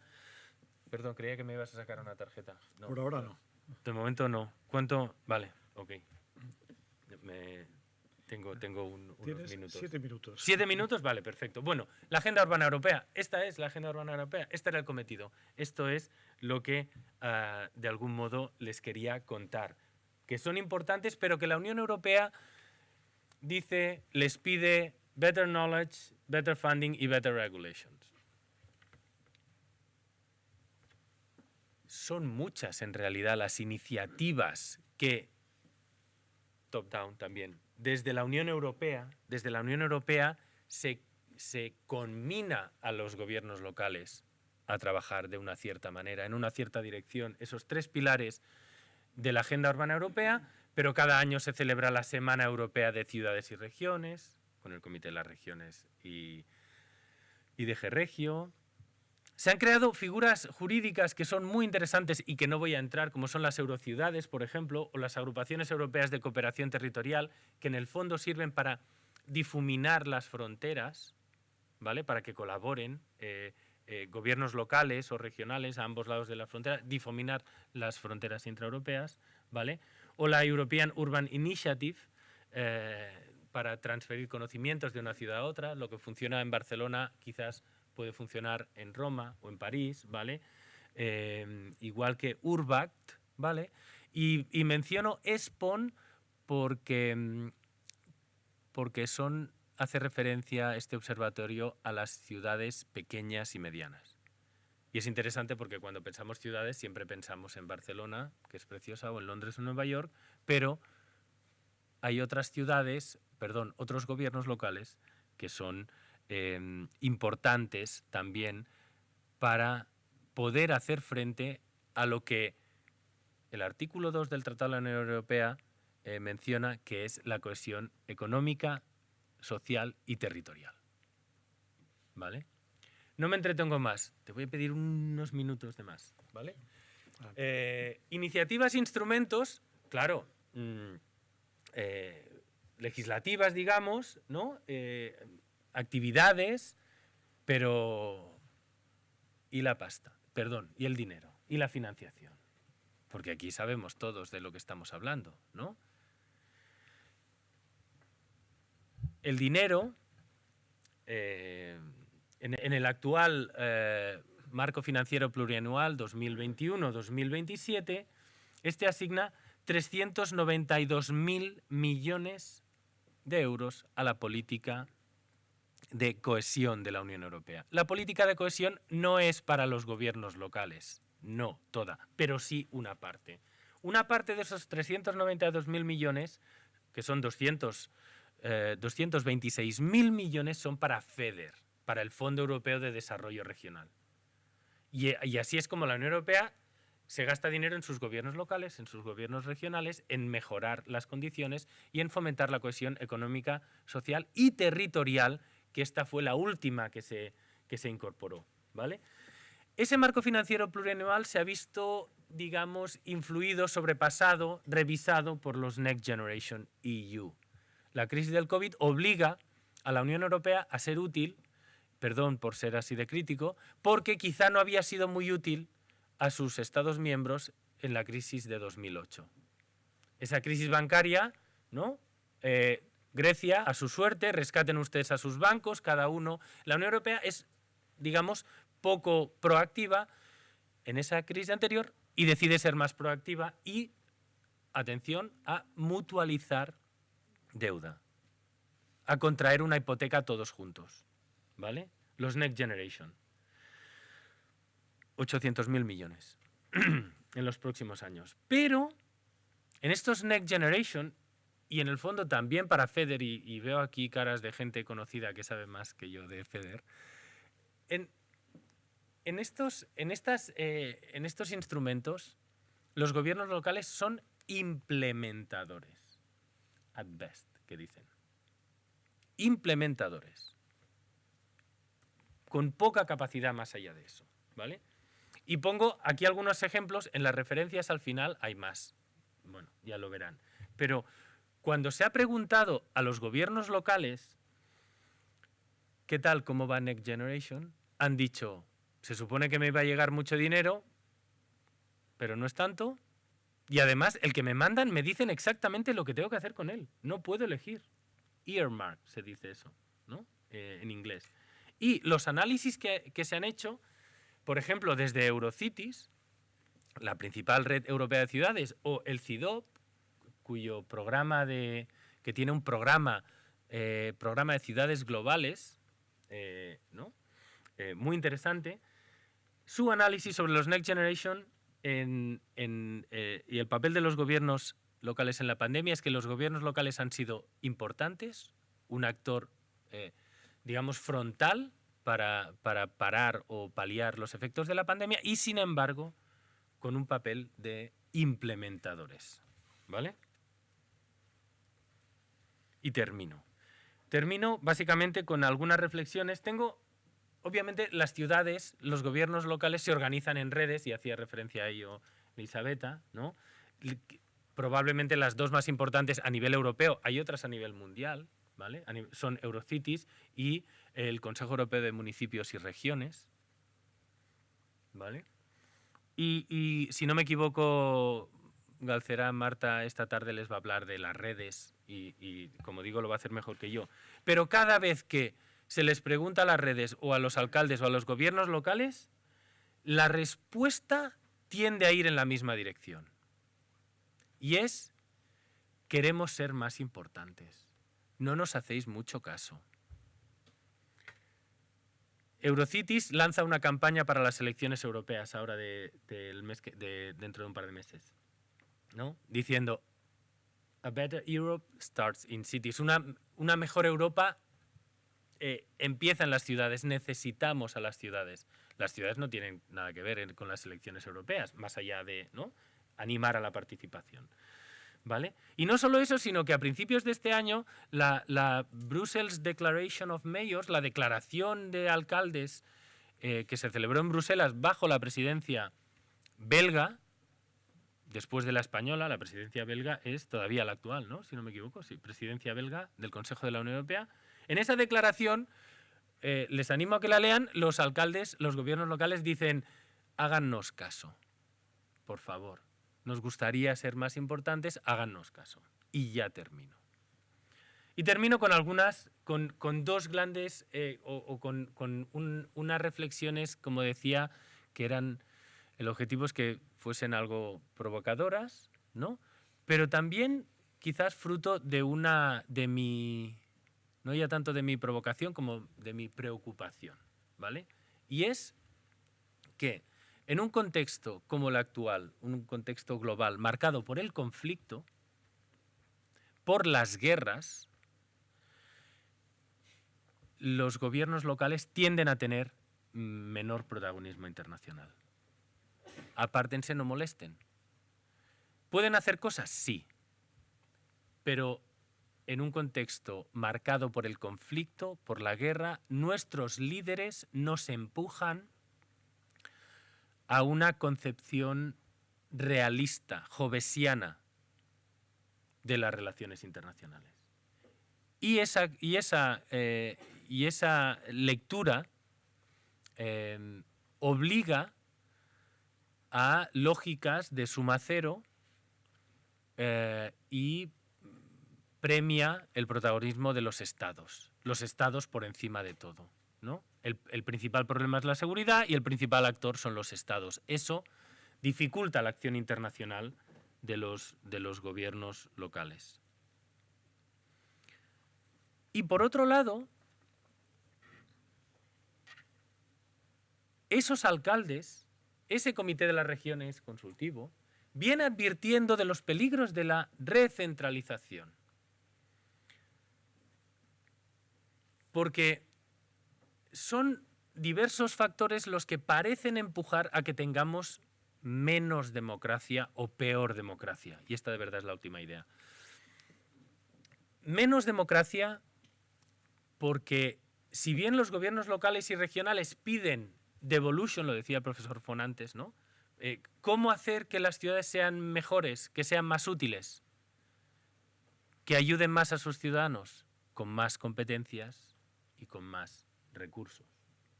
Sin embargo, esa necesidad de devolution o de descentralización se acompaña de una petición de formación. Queremos estar más preparados, estar mejor preparados, porque estamos cerca de los ciudadanos. Los gobiernos locales son los que están más cerca de los ciudadanos. Y eso, que es verdad, cada vez es un poco menos verdad. Las nuevas tecnologías nos permiten ahora mismo chatear con un señor que está en Tailandia. O expresar a nuestro gobierno, no solo local, sino también regional, sino también central, o a la Unión Europea, ¿no? Ha creado una web a tal efecto que iba a incluir, ¿no? Futurium. Diga usted lo que quiera. ¿Qué opina de la Unión Europea? Eso lo pueden hacer los gobiernos locales o lo pueden hacer los individuos. Es decir, las nuevas tecnologías no es que nos alejen de los ciudadanos, sino que aproximan a los ciudadanos a todos los niveles de gobierno, ¿vale?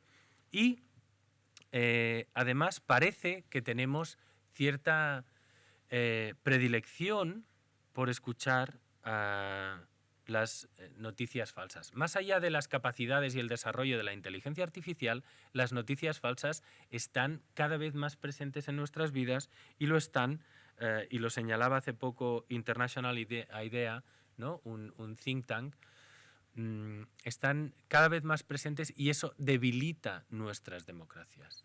Y esos dos factores, más conflicto y menos democracia, debilitan, dificultan la acción internacional de los gobiernos locales.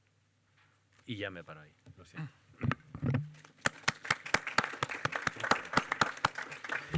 Muchas gracias, Arnau. También muy interesante tu intervención. Provocadora, no tanto, no tanto. Vale, provocadora en muchos aspectos. Tenemos ahora unos minutos para hacer Perdón, no voy a volver a hablar, pero que tengo recogidas todas las conclusiones, es que creía que era mi última diapo, las conclusiones y las referencias que están aquí muy chiquitas, pero algunas de las cosas. Vale, si no te importa, lo que haremos será compartir la información que tengáis todos los ponentes. Lo compartiremos a través de las páginas web de las entidades organizadoras, de la Fundación, imagino que también de la CUIM, del consorcio. Muchas gracias por el esfuerzo. Decía, tenemos unos minutos por si queréis hacer alguna intervención, alguna duda, alguna pregunta. Os pediría el favor de hablar con el micrófono para que os escuchen también los compañeros que están en casa y que inicialmente, aunque nos conocemos, para quien no sea así, que os presentéis. Davis. Hola, buenos días. Soy Octavio de la Varga, de la Dirección de Relaciones Internacionales de la Diputación de Barcelona. Y es muy interesante ver desde la otra perspectiva, ¿no? De la perspectiva más analítica, conceptual, todos los procesos y de la presencia de los gobiernos locales en el contexto europeo. Mi pregunta es para los dos, y es la misma pregunta, y es a partir de lo que el profesor Galán ha lanzado al principio, ¿no? Que a veces no somos conscientes, incluso los que estamos en el gobierno local, que los gobiernos locales son muy diversos y heterogéneos, ¿no? Es el nivel de administración y de gobierno seguramente más diverso, más heterogéneo que existe. Y encima en un contexto donde es muy cambiante, ¿no? Venimos de procesos donde seguramente el Estado tenía muy definido cuáles eran los niveles de gobierno, ¿no? En el caso español, municipio y provincia, pero vemos que al final la realidad social y territorial se impone, ¿no? Y al final lo que sirve para un territorio seguramente no sirve para otro territorio, ¿no? Temas metropolitanos o lo que está pasando, lo que ha pasado en Francia, creo que la creación de las ciudades metropolitanas, o lo que pasó en Italia, dividiendo las provincias entre provincia y ciudad metropolitana, ¿no?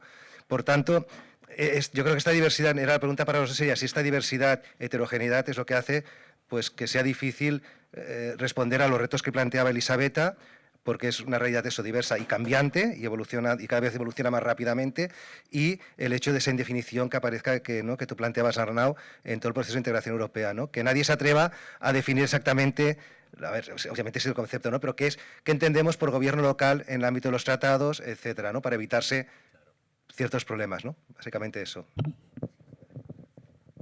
Que no sea, que a veces puede parecer como es algo que nos ha pasado, y esto hemos dicho mucho desde la Diputación de Barcelona, muchas veces incidencia en Bruselas diciendo, los gobiernos locales estamos aquí, queremos más dinero, no os escucháis, ¿no? Y que a lo mejor no es un hecho de que no nos quieran escuchar, sino que es difícil, ¿no? ¿Quién eres, ¿no? Al final definirte como quién eres. ¿Hacemos varias preguntas? No, contestamos a... Vamos contestando. Si son Vale, pocas, las sí. hacemos de seguida. Sí, me parece una pregunta muy interesante y la respuesta es sí. Sí, son muy diversos y como son tan diversos y son tan heterogéneos, son actores básicos, son nodos en el territorio de la economía mundial, como Londres y Tokio, en Europa como París y Barcelona y Roma, pero también como Alpedrete o Castellterçol. Por lo tanto, ¿es que nosotros los gobiernos locales debemos? No, son actores muy diversos y de capacidades muy diversas. Y ello dificulta ese esfuerzo, ¿no?, que se hace con las NUTS 2, 3, 1. Quizá necesitamos también un NUTS 4 que defina exactamente cómo deben ser las ciudades y que desde Europa nos digan solo es una ciudad si tiene más de 100.000 y menos de 1 millón o no sé cuántos. Pero eso, como hacía referencia antes Elisabetta, viene de un desarrollo histórico muy largo, muy complejo. Gracias, Arnau. Teníamos otra pregunta detrás, ¿verdad? Sí. ¿Le quieres contestar? Sí, vale. si puedo una palabra. Sí, perdona, Elisabetta. Es que estaba la dificultad inicial en mi trabajo, esta heterogeneidad, y es que, es como decir, lo que elegí ha sido de tener siempre presente la heterogeneidad, pero trabajar con una definición que baja a lo máximo que es posible la heterogeneidad, así que se puede ver al corazón de lo que se puede entender como ciudad en los entes locales. Y una alternativa es trabajar con las áreas funcionales y con problemas singulos. Y estos puede ayudarnos a marcar las distinciones o no marcarlas. Y trabajar por problemas singulos y es más por el área funcional. Es por eso es que mantenía la definición una referencia a la estadística. Y porque esto nos ayuda, si es el NUTS nos ayuda en entender esto. Gracias, Elisabetta. Decía que hay otra intervención. Sí, hola, buenos días. Muchas gracias por vuestras intervenciones. Creo que han sido complementarias y han surgido temas de debate muy relevante. Y mi pregunta, reflexión... Por favor, ¿me presento? ¿Compartes con nosotros quién eres? Sí, soy Marc Martí Costa del Institut Metrópoli. Gracias. Mi pregunta, reflexión, sobre todo iba más encarada a Elisabetta, en relación a esa mirada muy interesante a partir de los conflictos, ¿no?, entre ciudades, la Unión Europea. En los últimos años, aquí en España y en muchas otras ciudades, hemos tenido conflictos regulatorios muy importantes en relación a la economía plataforma, ¿no?, que van directamente ligadas a competencias centrales de los gobiernos locales, algunas de ellas compartidas, todas compartidas, pero centrales en los gobiernos locales, como son el tema de la movilidad o el tema de la vivienda, ¿no? Específicamente, pues ha habido como conflictos, batallas jurídicas, a veces no iniciadas a nivel europeo por los propios gobiernos locales, sino por particulares, como en el caso de Uber y las licencias VTC.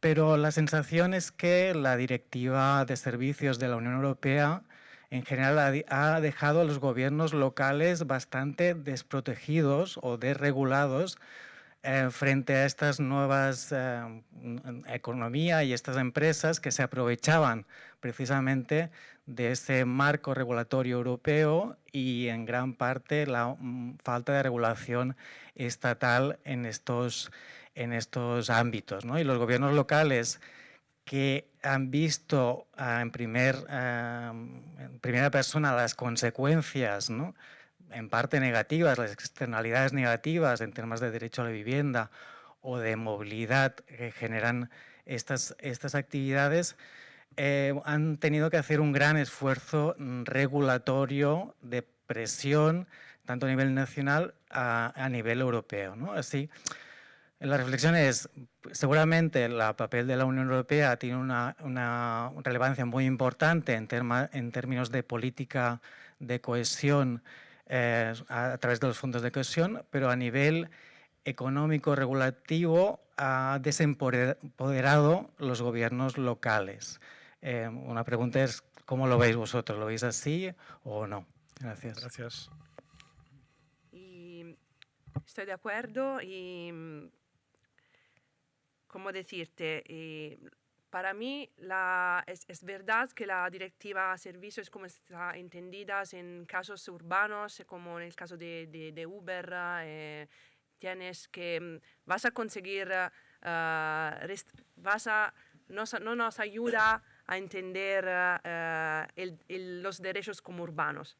Esto para mí es la solución. Tenemos que luchar más en el acceso a la justicia para dar más claramente la idea que existen derechos que se pueden calificar como urbanos. Estos pueden ayudarnos en tener un equilibrio entre las libertades negativas y las libertades positivas y entender menos restrictivamente la directiva servicios, por ejemplo. Ese es el caso de Uber, que es potencial, porque en el caso que tenías en mente, en la que vemos la plataformas de Uber también es como activa en España, ha sido interpretadas restrictivamente como acceso a la justicia. Sí, porque estabas pensando en la directiva servicios. Si la Comisión Europea luchaba más, los ciudadanos y la organización luchaba más en el sentido de derechos urbanos, se podía hacer algo más. Pero podemos hablarnos enseguida también juntos. Y lo que estoy intentando decir es que los que no emergen bastante es la idea que algunos derechos se pueden calificar como urbanos. Es lo que estabas diciendo tú también antes, que es por qué tenemos el geopolítico y vamos perdiendo el papel y el rol de las ciudades en frentes, pero el acceso a la justicia como aparato está siempre allá. Así que donde se puede trabajar ahora mi idea es luchar como ciudadanos dentro de las ciudades, o como ciudades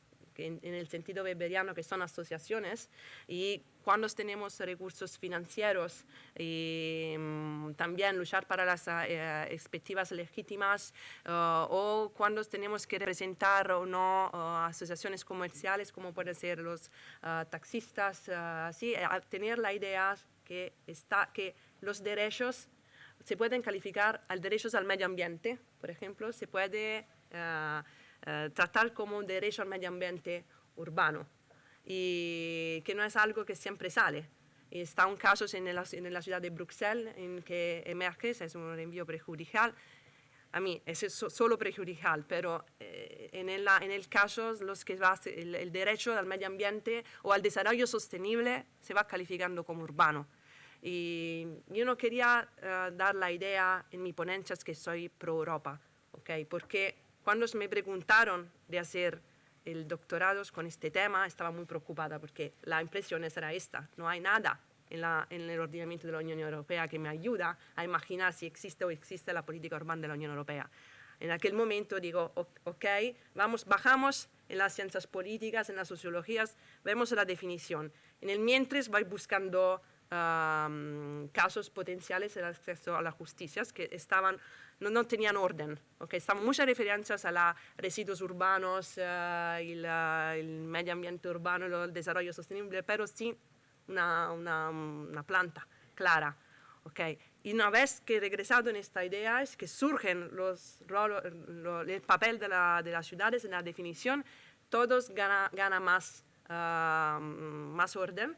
Y de una parte es el derecho administrativo europeo en la de entender, estudiar en la política urbana de la Unión Europea, por ejemplo, el Pacto de Ámsterdam, que no es solo esto, cómo se va funcionando, la podemos definir como la función urbana. Así, el objetivo es el desarrollo sostenible. Esta ha sido mi clave de lectura.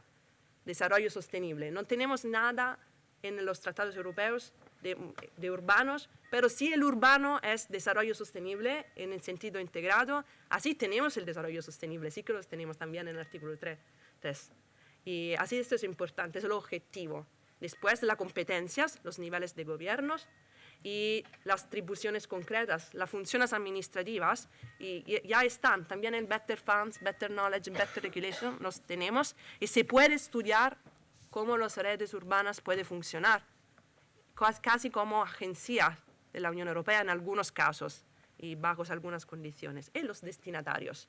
Esto llega un orden en clarificar cómo la jurisprudencia europea urbana puede ser categorizada.